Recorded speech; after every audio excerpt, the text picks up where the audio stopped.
So మీరు చూసినప్పుడు patients ఏ స్టేజ్లో ఉన్నప్పుడు వాళ్ళు మీ దగ్గరకు వస్తారు కన్సల్టేషన్ వరకు, అంటే ఎక్కువగా ఇప్పుడు మీరు చూస్తున్నట్టు?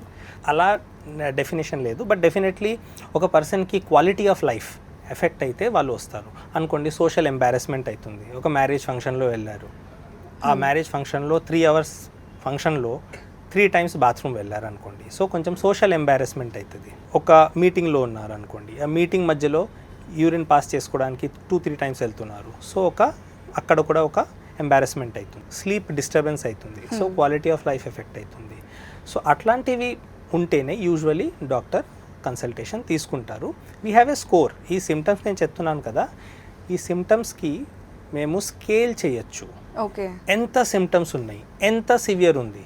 దీనికోసం ఒక IPSS స్కోర్ ఉంది, international prostate symptom score, IPSS. ఇది వేరియస్ లాంగ్వేజెస్లో ట్రాన్స్లేషన్ ఆన్లైన్ అవైలబుల్ కూడా ఉంది. ఆ స్కోరింగ్ ప్రకారం మేము సిమ్టమ్స్కి రేట్ చేసుకోవచ్చు. సో 0 to 7 ఉంటే మైల్డ్ సిమ్టమ్, 8 to 19 ఉంటే మోడరేట్ సిమ్టమ్, 20 to 35 ఉంటే సివియర్ సిమ్టమ్స్. అట్లా. సో అది ఎట్లా చేస్తారు ఆ టెస్ట్ అనేది? అంటే లైక్ మీరు అన్నట్టు అది patient can do self. Patient it is like a questionnaire. అది ఒక questionnaire and patient can mark themselves or they can take the help of a doctor. చాలా మందికి దీని గురించి కూడా తెలియదు, అవేర్నెస్ కూడా చాలా తక్కువ ఉంటుంది. అండ్ ఒక సైకలాజికల్గా కూడా ఏదైనా ఎఫెక్ట్ అవుతుందా, like when patient comes to you?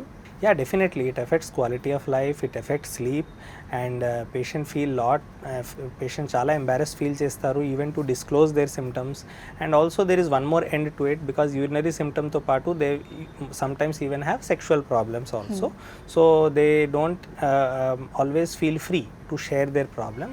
It is associated with it. అంటే usually prostate పెరిగితే యూరిన్ సిమ్టమ్స్తో పాటు సెక్షువల్ సిమ్టమ్స్ కూడా వస్తాయి. Erectile dysfunction or ejaculatory dysfunction or sexual dysfunction in general, ఇది వస్తుంది.